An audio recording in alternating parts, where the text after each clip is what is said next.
सज्जन राजी हो जवे फिर भी हो रोड़ा नहीं हो पाईदा पागला सज्जन राजी हो जवे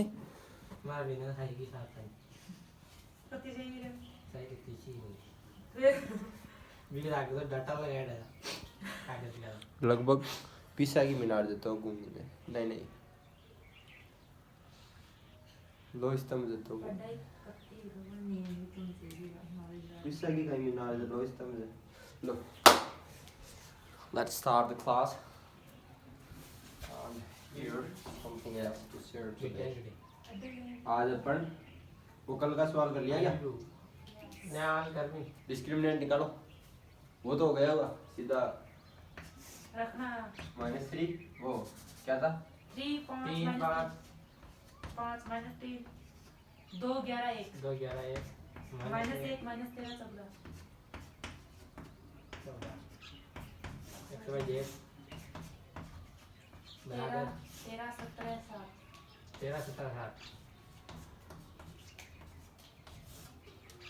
हाँ तो इसको इससे इसको इससे इसको इससे तीनों से मल्टीप्लाई कर दो तो फिर इनको कंपेयर कर लो कि देखो अभी कैसे गुणा होता है यूं रख के ऐसे सीधा यूं का यूं इसको इससे ऊपर रख लो इसको यूं यूं करके ऊपर रख लो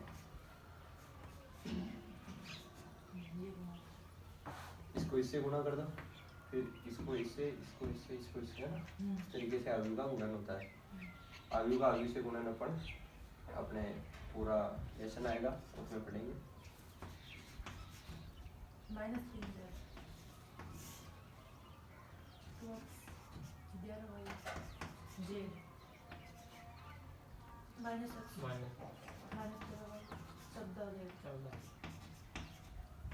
अब ये आयु किसके बराबर है इस आयु के बराबर है ना है तो ये एक ही हो गया ना ये यूँ आता है ना तो ये जुड़ जाता है तो यहाँ पे जुड़ता है तो ये माइनस हो गया ये जुड़ गया ये भी जुड़ गया ये प्लस माइनस जोड़ते हैं तो माइनस हो जाता है ये इस तरीके से जुड़ता है जैसे ये वैल्यू है ए बी सी डी इसको गुणा कर दिया अपन ने ये 2/2 वैल्यू हो गया दो ही तो इसमें दो पंक्तियां हैं दो स्तंभ है ना तो अब इसको इसको एक बाई 2/1 से गुणा कर देंगे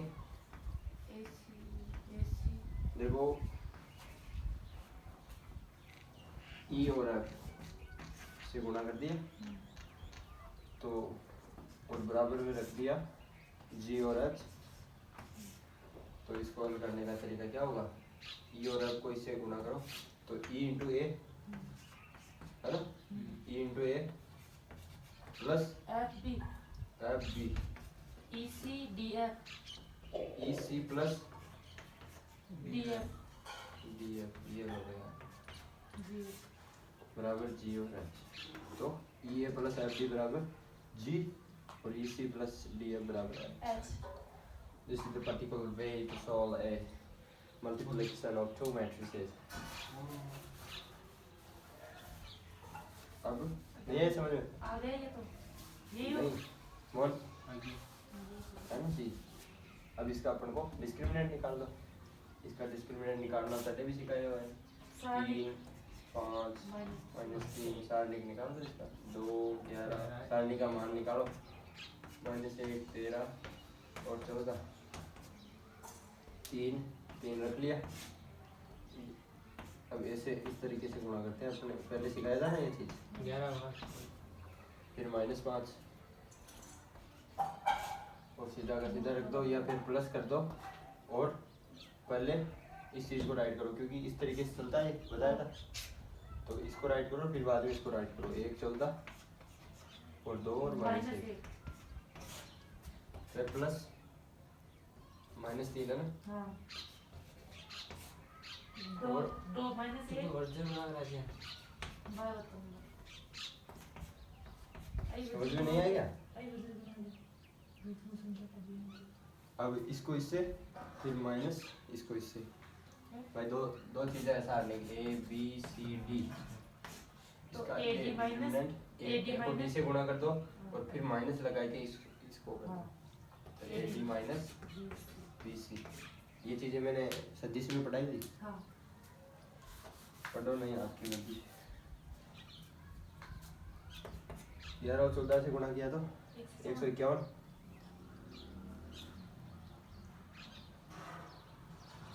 151 हाँ 151 को 3 से गुण 154 में से 13 जोड़ दो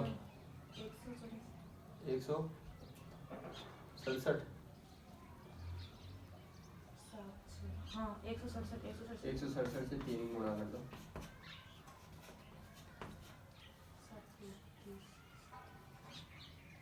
501। Am I right or not?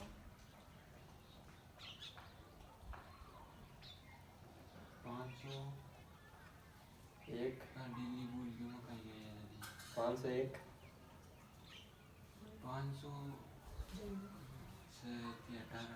मिल गए 521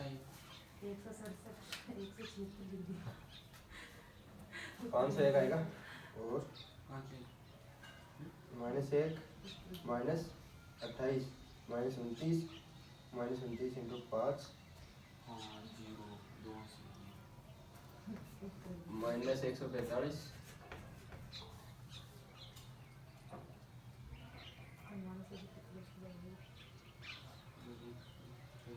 -26 +11 -15 -45 -100 कर दो तो 401 आ गया उत्तर। 401 आएगा इस सारणी का उत्तर।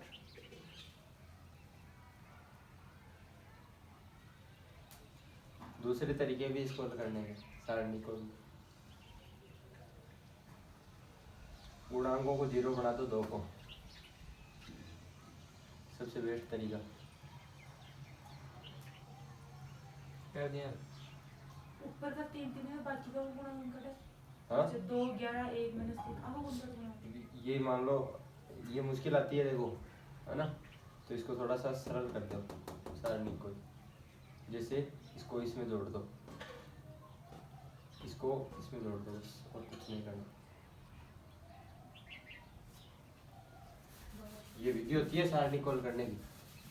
आगे पूरा पाठ आएगा, कोई चिंता मत करो, मैं पूरा पढ़ाऊंगा आराम से। सारणी कॉल करने की विधि ऐसी होती है कि 3 5 -3 इसको जो ये है C1 कॉलम है ना, हाँ C1 को रिप्लेस कर दो R1 C1 प्लस C3 से, बस और कुछ नहीं करना। और ये प्रूव करके बताऊंगा मैं कि इससे रिप्लेस करने पर कोई गड़बड़ नहीं होती। ये अपन प्रूव भी करेंगे, ऐसे प्रूव करके देख सकते हो। A B C D E F G H I इसी तरीके से। अब इसमें ये जोड़ दो फिर भी वही आंसर आएगा हाँ सारणी का, है ना। ये बताता हूँ क्यों होगा, चीजें बताएंगे पूरी तरीके से पढ़ेंगे अपन सारणिक भी और आव्यूह भी। लेकिन पहले एक बार नॉर्मली सीख लो कि आव्यूह सारणिक होता क्या है। तो इसको एक तरीके से और कर सकते हैं, ये तरीका उतार लेना, ये तरीका नोट डाउन। तो इसको इससे जोड़ दिया C1 है ना, ये C1 है। हाँ C1 को इससे जोड़ के लिख दिया, बस C1 की जगह इन दोनों को जोड़ के लिख दिया, सीधी बात है। 3 को 3 से 0 0 3 3 13 अरे समझ। हाँ और फिर इनको 5 11 -3 बाकी को ऐसे लिख दिया ना, हाँ और इसको भी। समझ गया। C1 चेंज अब एक फायदा हो गया। C3 अब एक फायदा क्या हो गया, एक फायदा हो गया कि एक सिस्टम 0 हो गया अपना। हाँ ये इतना गुणा नहीं करना पड़ेगा अपने को, हाँ और केवल इतना सा में काम चल जाएगा।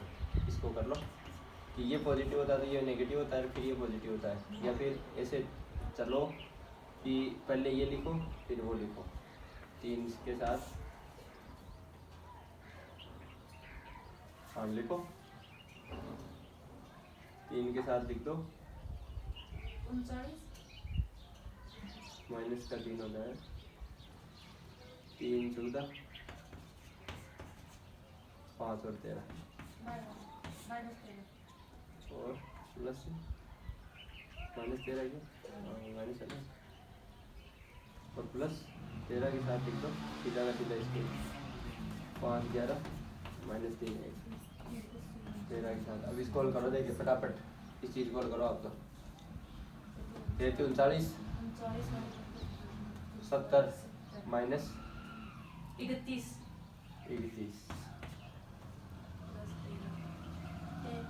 माइनस 5 6 33 5 38, -38 कौन सा -38? 33 5 प्लस 33 गुनती में 28 38 जोड़ यार के 33 33 माइनस माइनस प्लस हो गया ना। 38 माइनस को फिर 5 अरे 5 एकम 5, हाँ minus 5 into 1 minus minus -3 into 11 plus minus तो यार हाँ सही सही है। 38 38 को 13 से गुणा करो। अब तो 43 में करो देख, कैसे चलाना कैसे चलाना ये चीज आ रहा है कि छोड़ ली, चुप पाने 70 3 से गुणा तो किए नहीं। 91 हाँ, और ये हो गया 380, इसको यूँ लिख सकते हैं कि अपन 3 प्लस 10, हाँ 13 को 3 प्लस 10 लिख सकते हैं, 380 है ना। हाँ और इधर 3 इंटू 38 है, और ये है 3 इंटू 31, तो 3 इंटू 38 माइनस 21 हो जाएगी, हाँ 7 बच गया 21, 380 प्लस 21 वही चीज़ आ जाएगी 401। That's all.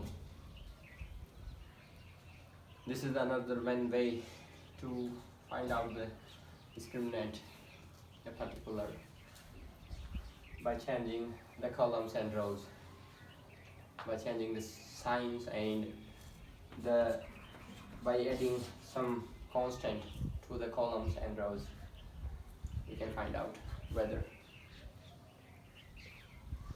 अब अगर इसको k से गुणा कर देना सारे में, के कोई भी संख्या है, चर है, अचर है, तो के चर है मान लो, किसी भी चर से गुणा कर दिया तो वो के क्यूब आएगा। फिर आगे डेल्टा को के से गुणा कर दिया ना अगर अंदर से, तो के क्यूब डेल्टा हो जाएगा वो।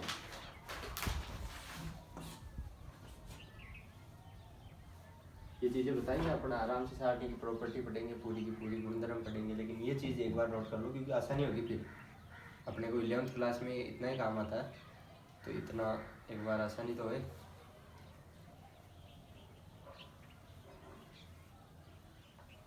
प्यार तंदा कच्चिया दे समानी पलाईदा पागला सज्जन राजी हो जाए, फिर भी होना नहीं पाईदा पागला सज्जन राजी हो जाए, फिर भी होना नहीं पाईदा। प्यार हुंदा फुल्ला तो लोक सोहणिया, जिवें हुंदी बोलदी कूक सोहणिया, दूर किते जंगलां च नचदी फिरे, सैर तक सुन जादी रूप सोहणिया।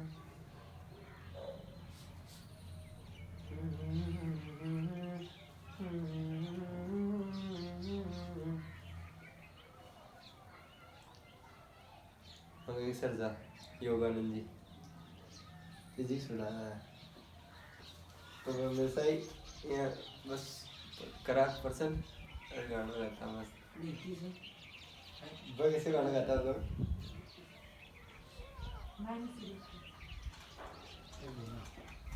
वह गाता, बम्बई से ट्रेन चली ओ दादर में जाके रुकी ओ, दादर से वो भी चढ़ी ओ।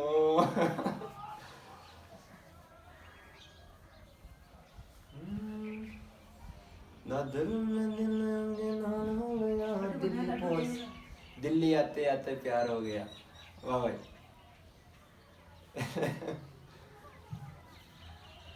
ट्रेन में प्यार हो जाना। मजाक की बात में वास्तव में हो।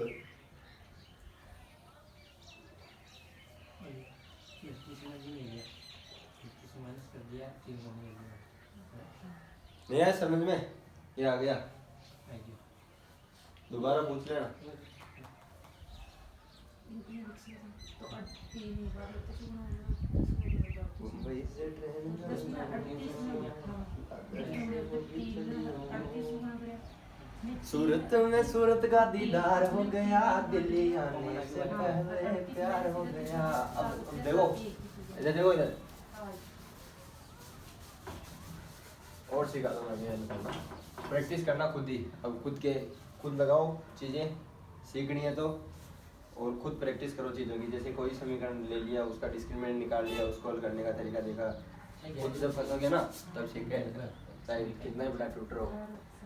जब तक ललक नहीं है तब तक सिखाएगा नहीं। चाणक्य ने क्या ढूंढा था? ललक ढूंढी थी चंद्रगुप्त मौर्य में राजा बनने की,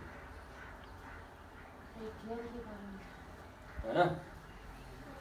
तो अब अपन बात करते हैं। सारणिक हो गया, नॉर्मल अवकलन हो गया, है ना? अवकलन में से चल रहा है अपना टॉपिक, जितना चला दिया उतना चल गया, और बाकी आगे स्टार्ट करेंगे अपन ढंग से, है ना? अवकलन पढ़ाना जरूरी है। देखो बाई न्यूटन, और समाकलन पहले की चीज है। देखो अवकलन पहले नहीं है, समाकलन है पहले। इंटीग्रेशन कैसे? पहले के मैथमेटिशियन जैसे पीरियड फेरमेट वगैरह, यूनिफिकेशन बताया ना मैंने। हाँ। फेरमेट का नाम भी लिया था क्या? फेरमेट लास्ट थ्योरम आती है। फेरमेट ने यह थ्योरम अपनी किताब में, मतलब अर्थमेटिका उसने किताब लिखी, पहले डीओ पेंटाइन की लिखी हुई थी। उस किताब में केवल एक चीज, ये एक थ्योरम दी उसने कि a की पावर n प्लस b की पावर n बराबर c की पावर n, ये केवल और केवल n बराबर n ग्रेटर देन इक्वलेंट 3 से आगे संभव नहीं है ये चीज़, है ना? ये समीकरण एग्जिस्ट नहीं करती। ये थ्योरम दे दी उसने, प्रमेय दे दी। अब इस प्रमेय को प्रूव करने में लगते हैं भाई साहब 500 साल। और फेरमेट ने क्या लिखा उसमें? थ्योरम तो लिख दी, इतने पेज थे उसके पास, लास्ट में केवल थ्योरम लिख दी। उसके पास बहुत बढ़िया प्रूफ था इसका। तो नए मैथमेटिशियंस ने 500 साल लगे। न्यूटन भी आया, ऑयलर भी आया, जैकबी, रीमान, हिल्बर्ट, कोई सॉल्व नहीं कर पाया। फिर एक हेनरी वेल था, हेनरी वेल, मेरे पास इसका वो पढ़ा है, लिखा हुआ भी है। हेनरी वेल ने 1994 में इसको पब्लिश कर दिया, सॉल्व करके 96 में कर दिया। अभी ये फेरमेट कब का था? फेरमेट था 1520 के आसपास। इसने अर्थमेटिका लिखी, हो गए क्या 500 साल? कई चीज़ें, अब रीमान ने भी ये हाइपोथेसिस दी, एक हाइपोथेसिस दी रीमान ने, और उसका निकल के नहीं आ रहा अभी तक सॉल्यूशन। क्यों? क्योंकि पहले वाले समाकलन जानते थे और अब वाले अवकलन जानते हैं। अवकलन क्या होता है यार? अवकलन तो केवल इतनी सी दूर का चीज होती है, इतनी जगह पे किसी फंक्शन को रीड करना। समाकलन पूरे फंक्शन को रीड करना, पूरे 3-4 फंक्शनों को ऐड कर दो। ये चीजें आजमा लो, मैथमेटिशियन से थोड़ी संभव है। इसके लिए बहुत स्टेबिलिटी चाहिए। तो समाकलन मुश्किल होता है, अवकलन करना सरल होता है। तो न्यूटन ने सरल चीज बताई। न्यूटन ने क्या किया? बहुत सरल चीज बताई, डिफरेंशिएशन, अवकलन।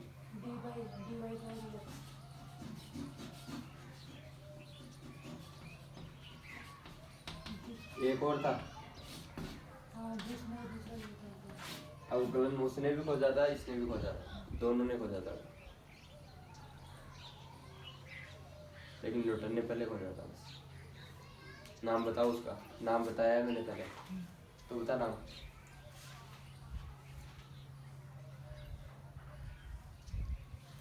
काफी बार नाम बता दिया है मैंने। गति के समीकरण भी उसने काफी खोज दिए थे, और वो फ्रेंच था बस। ये इंग्लैंड आता है, पढ़िएगा।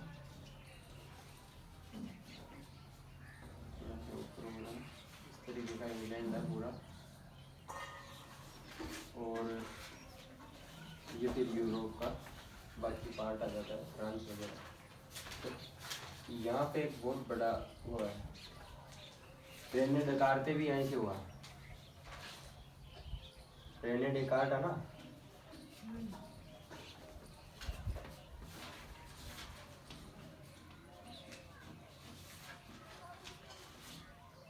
ऐसा जो नाम आता है ना वो फ्रेंच भाषा में आता है। जैसे तो French lingual family, French language, इस तरीके से बोलते हैं इसको। फ्रेंच थोड़ी सी बहुत बढ़िया लैंग्वेज है, ज़्यादा इंग्लिश में मज़ा नहीं आता बोलने में, फ्रेंच स्पेनिश इनमें मज़ा आता है बोलने में। जब भी स्पेनिश गाने वगैरह सबसे ज़्यादा हो जाते हैं, इनके व्यूज़ आते हैं, क्योंकि स्पेनिश ज़्यादा बोलते हैं दुनिया में, पुर्तगीज़ ज़्यादा बोलते हैं, क्योंकि इंग्लिश इंग्लैंड ने तो केवल और केवल अपने इंडिया पे, साउथ अफ्रीका पे, इन पे राज किया था ना। इन्होंने तो अमेरिका पर राज किया, स्पेनिश और पुर्तगीज ने। अमेरिका में रहते ही ये ज़्यादातर, अमेरिका में जितने भी गोरे हैं ना वो ये है, स्पेनिश, फ्रेंच, डच, नीदरलैंड के ऊपर नीदरलैंड है, यहाँ से डच निकल गए, है ना। ये बात है। जर्मन्स ने कभी राज किया नहीं, क्योंकि जर्मन्स खुद ही बहुत हाई क्लास जगह रहते हैं, इसलिए हिटलर ने एक बार पावर दिखाई दिया, दो बार जर्मनी ने पावर दिखाया, तो अकेले राष्ट्र के दम पर इस पे, और थोड़ा बहुत इधर का पार्ट, इन्होंने मिलकर पूरी दुनिया को विश्व युद्ध दे दिए दो। हिस्ट्री है बहुत बढ़िया, मजा लाइक हिस्ट्री होती है। तो अब ये हिस्ट्री यहाँ से कैसे रिलेटेड है, इन समीकरणों से कैसे रिलेटेड है, या अवकलन में न्यूटन का नाम छपने और लाइबनिज का नाम न छपने। हाँ लाइबनिज था वो दूसरा। हाँ, गोटफ्रीड विल्हेम लाइबनिज फ्रांस था, लेकिन चल कौन रहे थे उस टाइम दुनिया में, इंग्लिश चल रहे थे, तो लाइबनिज का नाम थोड़ा सा दब गया और न्यूटन उभर गया। आइंस्टीन को भी काफी दबाया गया, क्योंकि आइंस्टीन जर्मनी से था, है ना, कि इंग्लैंड वालों। लेकिन जब 1919 में एक बहुत बढ़िया एस्ट्रोनॉमर आर्थर एडिंगटन ने आइंस्टीन की ये जो चीज़ प्रूव कर दी ना, भाई सूरज से जो ये आ रही है वो कर्व हो रही है, सूरज के कारण बेंड हो रही है लाइट की वेव, तो जनरल रिलेटिविटी प्रूफ हो गई वहाँ से। फिर न्यूटन के इलिप्सॉइड से भी प्रूव कर दी उसने, दोनों चीज़ों से इंग्लिश एस्ट्रोनॉमर ने प्रूव किया ना, तभी इन इंग्लिशों की वो नहीं रही थी ज़्यादा, यहाँ से कमज़ोर पड़ते गए, नहीं तो बहुत पावरफुल था किसी टाइम मामला पूरा, इतना सा बच्चा सा 300 साल राज कर गए दुनिया पे। यूरोप राज कर रहा है अभी भी, यूरोप अब तो कम हो गया क्योंकि अब अमेरिका में पावर आ गई ना, क्योंकि अब धीरे धीरे पावर का सेंट्रलाइजेशन चाइना हो रहा है, चाइना भी काफ़ी दिन तक चलेगा नहीं, फिर चाइना से पावर आएगी सेंट्रल साउथ एशिया में, इस तरीके से ये बढ़ती रहती है।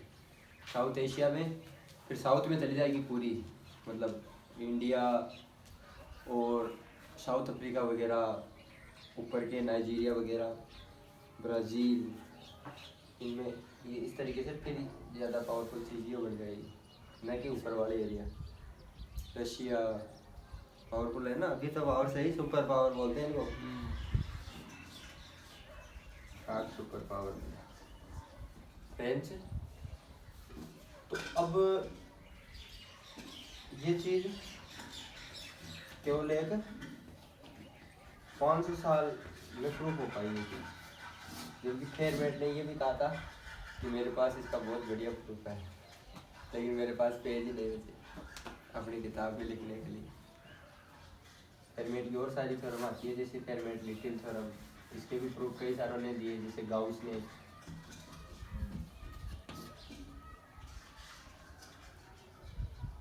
और ऑयलर ने भी काफ़ी चीज़ों के प्रूफ दिए। जेकोबी जीनियस था, प्रूफ कम देता था। सबसे ज़्यादा प्रूफ दिया ना वो गाउस ने दिए, कार्ल फ्रेडरिक गाउस। गाउस की कई सारे थ्योरम आते हैं ना, गाउस के नियम आते हैं, आएंगे अब आएंगे तुम्हारे गाउस वगैरह में, क्योंकि अब तक न्यूटन का मामला चलता है 10 तक। तो न्यूटन तो यूनिक चीज़ है। तो लेकिन न्यूटन की हाई क्लास चीज़ें अब आएगी तुम्हारे 11th-12th में भी ज़्यादातर न्यूटन ही चलता है न्यूटन ही है अपने में। फिजिक्स में तो इंडिया में तो न्यूटन ही चलता है 11th-12th तक स्टैंडर्ड का। कैसे देखो औकलन पीसीएम में देखो तुम, केमिस्ट्री न्यूटन था नहीं था।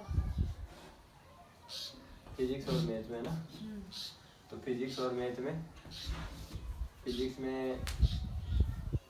तो है ही न्यूटन, है ना, कल बताई थी यूनिफिकेशन, न्यूटन भी चीज़ था ना। और मैथ में भी अवकलन, मैथ बहुत बढ़िया मैथमेटिशियन भी था ये।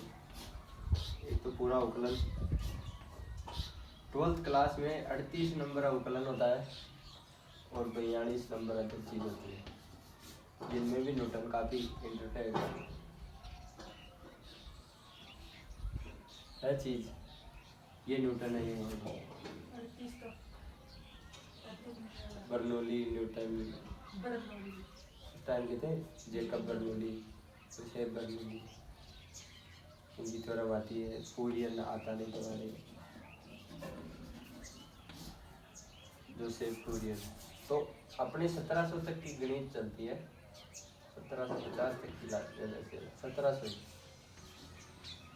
लड़के भी कभी चलते हैं ना। 1700 तक की गणित चलती है। 1600 से 1700 के बीच की जो गणित पढ़ी ना, वही गणित पढ़ाऊंगा मैं तुमको केवल 11th-12th। पूरी 11th-12th में क्या है, केवल 12th में थोड़ा सा जो मॉडर्न वगैरह है, मॉडर्न फिजिक्स वगैरह। 11th की जो पूरी फिजिक्स है वो न्यूटन नहीं है, न्यूटन हाई है, बर्नौली।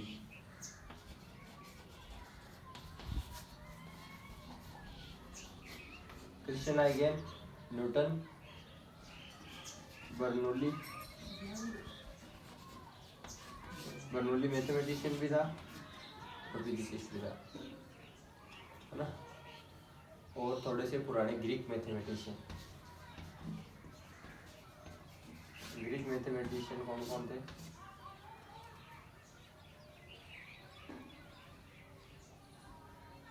पाइथागोरस, भैया पाइथागोरस तो था। पाइथागोरस को कैसे भूल सकते हो आप? 10th का राजा। हाउ तो ये चीज़ें काफ़ी और भी है मैथमेटिशियन। एक उत्प्लावकता का नियम किसने दिया?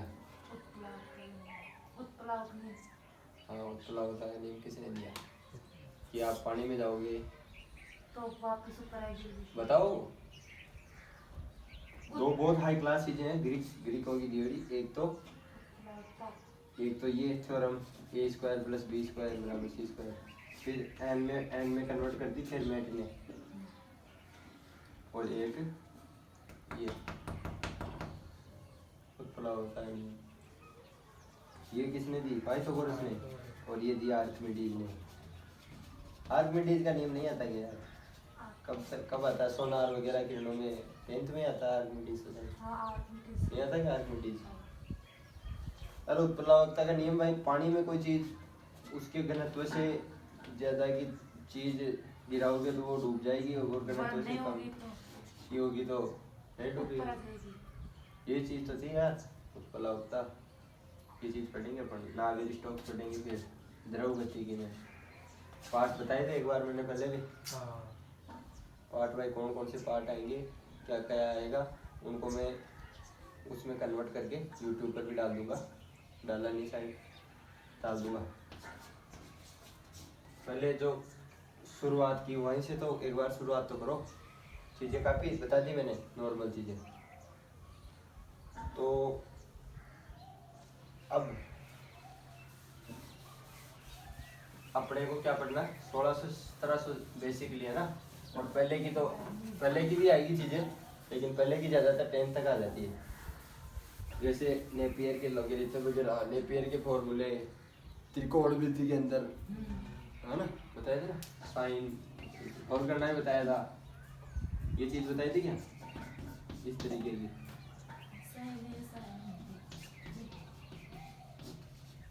इस तरीके के सूत्र बताए थे क्या?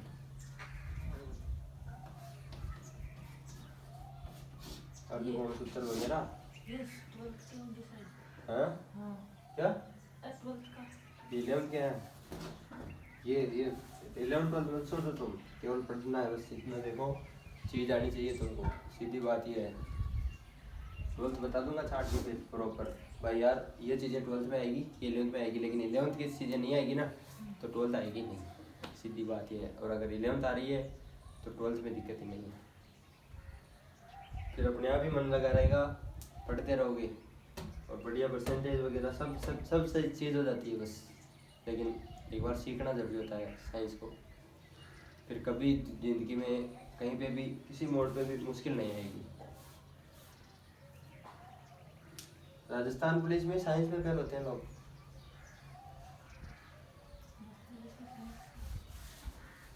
अब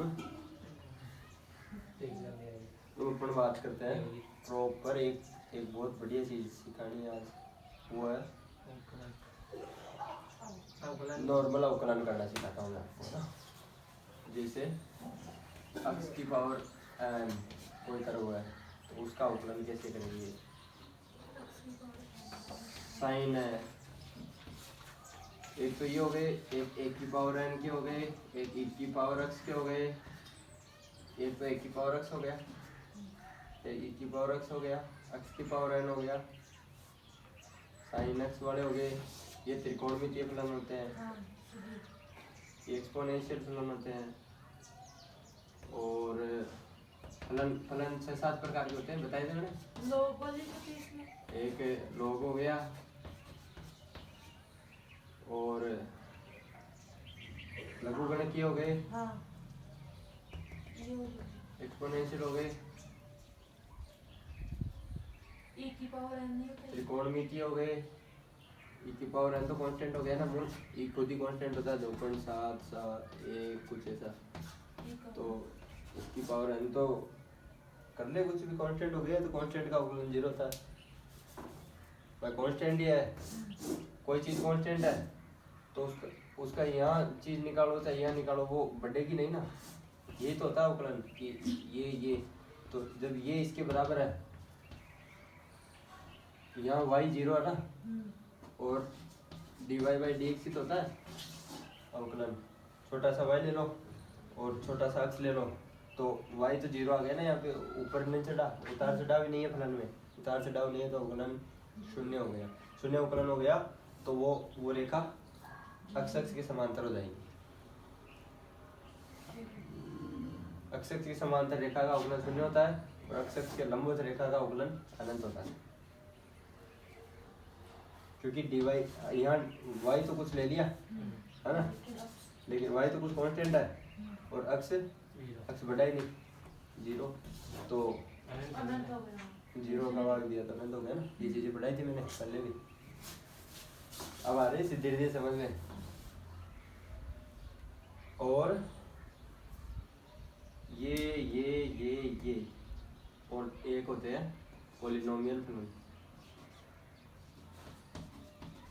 इस तरीके के ना, इस तरीके के फलन होते हैं ना, बहुलक हो, पॉलिनोमियल हो गए, एन लिख दो, पावर एन कुछ भी है ना, पॉलिनोमियल्स हो गए। बेसिकली अपन इनके करने सीखते हैं आज, है ना, अवकलन गणित। बस फिर मैं तुमको सवाल दे दूंगा और उनको हल करना है। तो अवकलन करने के लिए एक पहले मैंने एक चीज बताई थी, सबसे बढ़िया अवकलन करने का तरीका। अवकलन होता क्या है, ये चीज बता चुका मैं। F B minus A Rolle theorem में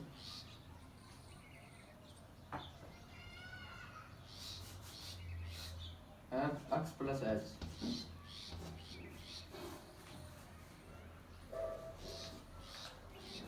अवकलनीयता चेक करनी होती है तो क्या करते हैं, F dash X plus H होता है, F X minus F H upon X minus upon H है ना, एफ डेस एक्स, लेकिन ये पॉजिटिव है, नेगेटिव में नहीं। सीमा वाला, दाईं सीमा बाईं सीमा। हाँ, इस बार माइनस एच ले लिया, यू नहीं होता। F X plus H F x चीज यार बताइए, ये फिर बता रही क्यों नहीं रही, ये इसमें से ये घटा दो, एक्स प्लस एच में से एफ एक्स घटा दिया तो एच बच गया, फिर F X minus H minus F x, ये चीज बताओ कैसे आएगी, माइनस एच, ये चीज आ गई ना। ये दोनों चीजें बराबर है, इसका मतलब वहां पे अवकलन संभव है उस फलन का। जैसे कैसे, ए फलन है, ये एफ एक्स फलन है और एक्स है ये, तो y बराबर एफ एक्स है, y बराबर एफ एक्स है ना, और अपने को dy बाई डी एक्स याद करना है, और dy बाई डी एक्स को एफ डेस एक्स लिख सकते क्या, भाई एक बार अवकलन कर दिया तो डेस कर दिया इसी चीज का, y है ना, और दो बार अवकलन कर दिया तो एफ डबल डेस एक्स लिख दिया, चीजें अवकलन में बताई थी मैंने, पढ़ लेना। तो अब इसको अपन ये चीज करनी है अपने को ना, इन फलनों का डेरिवेशन करना है। अब जैसे एक यहाँ पे ले लिया, इस फलन, यहाँ पे इस फलन में लिया, ये x है ना, और इसमें h जोड़ दिया, छोटी संख्या h है 10 to 0, यहाँ लिमिट h 10 to 0 होता है, लिमिट सिखाई थी थोड़ी बहुत, फिर और पूरी लिमिट पढ़ाएंगे, पूरी करेंगे उसको भी, चैप्टर को भी, तो पूरी समझ में आ जाएगी लिमिट भी। अब देखो, लिमिट 11 का टॉपिक है, जबकि अवकलनीयता और संतता 12th में कोई प्रश्नावली है, ये चीजें दोनों आनी चाहिए अपने को। लिमिट नहीं आएगी ना, जिंदगी भर तड़पते रहोगे इनमें, और लिमिट सीख ली तो ये डरना ही हुआ है ना। तो अपन 11 12 डिस्क्रिमिनेट ही नहीं करेंगे, फिर मैं बाद में मार्च में लगभग आपको टॉपिक प्रॉपरली 12th के बता दूंगा, और उन 12th के टॉपिकों को भी एक बार मैं कंप्लीट कराऊंगा ढंग से, है ना। जो चीज़ें एक्स्ट्रा होती है 12th में, भाई यार ये अपन ने पढ़ाई नहीं और 12th में है, वो चीज़ें और पढ़ा दूंगा ढंग से, लेकिन अपने चलेगा ऐसे ही मामला पूरा, जैसे पढ़ा रहा हूँ, फिर प्रॉपर नोट्स लिखने शुरू कर दोगे, है ना तुम, क्योंकि मार्च तक अभी कोई वो नहीं है प्रॉपरली किसी भी जगह, पूरा सिस्टम था पर, तो अपन उसका बहुत बढ़िया फायदा उठाएंगे। तो ये तो हो गया, ये हो गया एफ एक्स प्लस एच, है ना, क्योंकि एक्स प्लस एच है यहाँ पे, एफ एक्स का फलन है, और यहाँ एक्स क्या है, एक्स को रिप्लेस कर दिया एक्स प्लस एच से, ये एक्स प्लस एच हो गया और ये एफ एक्स हो गया, है ना। तो अब अवकलन क्या हो गया, D Y by D X, भाई y1 minus y2 minus y1 upon x2 minus x1। x1 x है और x प्लस यहाँ x1 तो क्या है x और x2 क्या है x प्लस h। तो y2 क्या हो गया f x plus h minus f f x y x2 हो गया x2 क्या हो गया x प्लस h और माइनस x h x हो से x चला गया h x से x चला गया ये चीज आ गई क्या और लिमिट लगा दी कि h टेंडिंग 0 है। बहुत छोटी जगह पर ने अवकलन लिया तो इस जगह ये अवकलन इसकी एक रेखा खींच ली। अगर ये रेखा एक ही आ रही है तो अवकलन प्रॉपरली है। ग्राफ में अगर देखें तो अवकलन क्या होता है एक उस पर टेंजेंट खींच दी उस पर स्पर्श रेखा खींच दी उस कोई भी वक्र है ये अवकलनीय है नहीं है पूरी लिमिट में यहाँ से यहाँ तक ये चेक करना है पूरी लिमिट में अवकलनीय है नहीं है। तो यहाँ पे ये टूट रहा है वैसे नहीं टूट रहा लेकिन इस पॉइंट पे यहाँ भी स्पर्श रेखा हो सकती है यहाँ भी हो सकती है यहाँ भी हो सकती है ना। तो जहाँ पे कष्ट बढ़ जाए ना कष्ट कोई भी फलन का यूं ये फलन है तो यहाँ पे कष्ट बढ़ गया इसका तो यहाँ पे कहीं भी किसी जो पॉइंट है ऐसा बिंदु पे तो स्पर्श बिंदु पे बढ़ती सीधी रेखाएं होती है जब यहाँ तक तो ये संतत है या फिर ये कोई फलन है टूट थोड़ा सा टूट गया ये टूटा नहीं और अपने को लगा ही टूट गया तो अपन इसका जो प्रॉपर फंक्शन होता है उसको इस फॉर्मूले में रख के अपन निकाल सकते हैं कि ये संतत है नहीं है अवकलनीय है कि नहीं है पूरे अंतराल में ए से बी। एक मिनट हाँ देख लो ये चीज भी लिखने लायक है।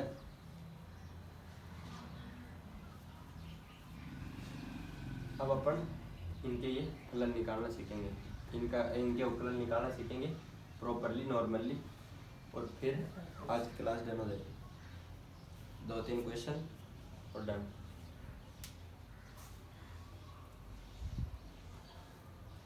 Is there any mail?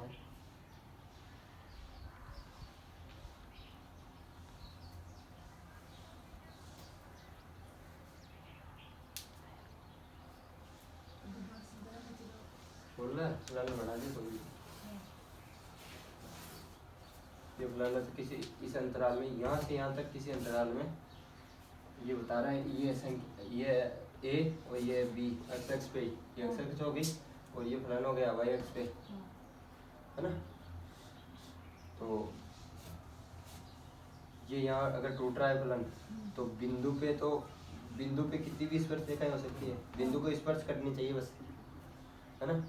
जबकि एक कर्व पे स्पर्श रेखा खींचते हैं अपन यहाँ पे स्पर्श रेखा खींचो तो ये स्पर्श रेखा इस तरीके से जाएगी ऊपर से जाएगी है ना नीचे से तो काट गई इसको स्पर्श नहीं की प्रतिच्छेदन कर गई और यहाँ पे स्पर्श रेखा इस तरीके से स्पर्श रेखा तो जाएगी कुछ ना कुछ तो ये स्पर्श रेखा कहाँ कैसे डिपेंड करती है स्पर्श रेखा। देखो एक चीज़ बताऊँ बहुत हाई क्लास चीज़ मेरी खोजी हुई ये चीज़ें मैंने कहीं से पढ़ी नहीं। देखो मेरे अंदर ललक थी कि यार ये चीज़ ये अवकलन ऐसे कैसे कर दिया या पहले मेरे दिमाग में यूँ भाई आज अवकलन पढ़ाएंगे सर तो वहाँ पे तो कोचिंग में कोई ज़्यादा वो नहीं देते अपने को जितना मैं दे रहा हूँ ना उतना करते ही नहीं। कोचिंग में क्या करते हैं यार 60 बच्चे किस किस का डाउट क्लियर हो है ना। तो कोचिंग में वो केवल पढ़ा जाता था और अब वो चीज़ अपने को देखनी होती है यहाँ पे खुद को यार अपने अंदर अलग है तो अपन सीखेंगे। तो जैसे एक चीज़ है कि यार ये वक्र है अब मेरे अंदर डाउट आते थे कई सारे कि यार ये फलन हो गया तो इसी यही जगह मेरे क्वेश्चन लिखे होते हैं ऐसे सिली क्वेश्चन कि यार यहाँ पे यहीं पे ये टूट क्यों रहा है यहाँ पे अवकलन क्यों नहीं है यहाँ पे अवकलन हो सकता है नहीं हो सकता है कॉम्प्लेक्स नंबर में हो सकता है नहीं हो सकता है इसी कई तरीके की जिज्ञासाएं आती थी ना। वो जिज्ञासा होनी चाहिए वो जिज्ञासा होगी ना तब पढ़ पाओगे भाई जिंदगी में। तो अब इस जगह एक व्रत बनाओ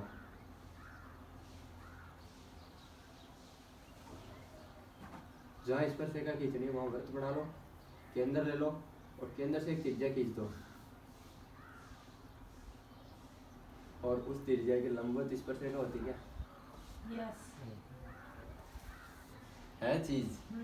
ये से देख सकते हो तुम कि यार किसी फलन अब यहाँ पे अगर ये टूट गया तो यहाँ पे व्रत संभव हो पाएगा क्या? नहीं हो पाएगा। एक बिंदु पे व्रत थोड़ी संभव हो पाएगा। बिंदु पे कितने व्रत खींच सकते हो आप? तो कितनी भी वो हो सकती है ना, स्पर्शरेखा स्पर्शरेखाएं भी काफी हो सकती है। हाँ। बस ये बात है देखने लायक। अब चीज नोट डाउन कर लो, वास्तव में याद रखने लायक चीजें ये। न्यूटन में भी किसी टाइम ये स्पिरिट होया करती थी। न्यूटन एक फेलियर था, फेलियर किस चीज में? हर चीज में। काफी फेल हुआ न्यूटन भी। एक बार 8th क्लास में था शायद न्यूटन, 7th या 8th क्लास में, क्लास नहीं चलती थी वैसे, लेकिन 8th क्लास के लगभग था। तो स्कूल में उसको एक लड़के ने पीट दिया न्यूटन को। तो न्यूटन वो क्यों पीट दिया? क्योंकि न्यूटन ने आर्ट्स ले रखी थी और वो मैथमेटिक्स से था, तो वो होशियार बनता था। तो न्यूटन ने उस बच्चे, मतलब उससे लड़ाई के चक्कर में, उससे बदला लेने के चक्कर में मैथ ले ली स्कूल में। अब न्यूटन के घर की आर्थिक स्थिति इतनी नहीं थी कि उसको मैथ पढ़ाई जा सके, है ना। लेकिन न्यूटन ने फिर भी खेती भी की थोड़ी बहुत और पढ़ी, लेकिन मैथ पढ़ी। कॉलेज में चला गया, कॉलेज में भी मैथ ही। अब कॉलेज में मैथ इतनी उसके अंदर जिज्ञासा जगने लग गई चीज़ों की जानने की, यार ये कैसे हो रही है, वो कैसे हो रही है। तो वो पीटा ना, वो दुनिया में किस कारण नाम, मतलब कौन जानता उसको? ज़्यादा से ज़्यादा कोई मेरे जैसा कोई यार उसको पूरी तरीके से पढ़ लिया न्यूटन को, वो आदमी जानता है ना। नॉर्मल तो नहीं जानते ना, नॉर्मल बस न्यूटन का नाम जानते हैं। हाँ। न्यूटन क्यों बना ये नहीं जानते। तो न्यूटन ने उस बंदे को दिखाने के लिए मैथ ली, और उसके अंदर वो बहुत जिद्दी था।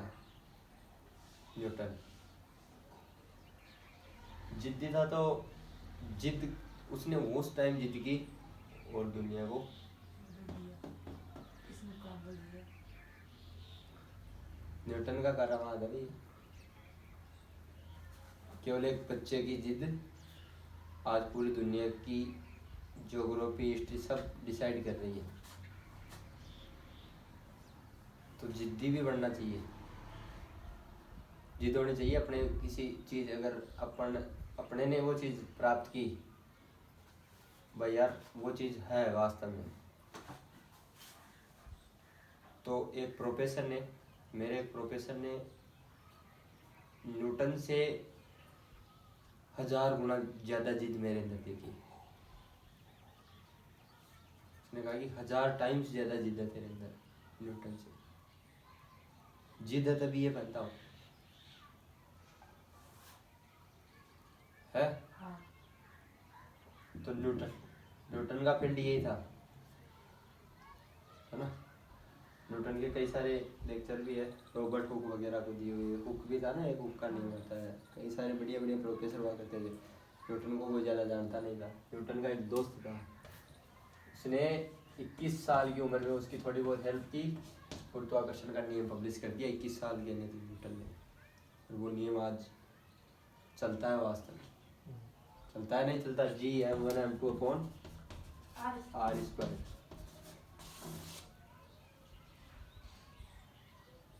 तो ये एक मैथमेटिशियन का कमाल है, केवल एक जिद्दी बच्चे का।